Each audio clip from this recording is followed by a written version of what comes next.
విజయనగరం పైడితల్లి అమ్మవారి దేవస్థానం నూతన పాలక మండలి సభ్యులు ప్రమాణ స్వీకారం చేశారు. ఈ కార్యక్రమానికి దేవస్థాన అనువంశిక ధర్మకర్త గోవా గవర్నర్ అశోక్ గజపతిరాజు హాజరయ్యారు. వైసీపీ హయాంలో పలు దేవాలయాల్లో విధ్వంసం జరిగిందని అశోక్ గజపతిరాజు విమర్శించారు. ప్రశ్నించినందుకు తనను ఎన్నో రకాలుగా ఇబ్బందులు, అవమానాలకు గురి చేశారని తెలిపారు.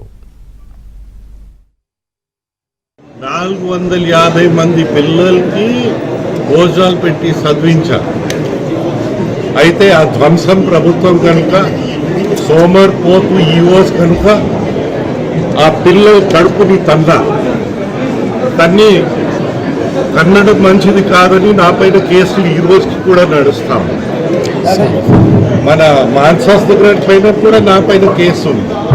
ఏంటంటే చిన్న టీచర్స్కి ఇవ్వమంటే నా పైన క్రిమినల్ కేసు మన ఎఫ్ఐఆర్ ఈ రోజు వరకు.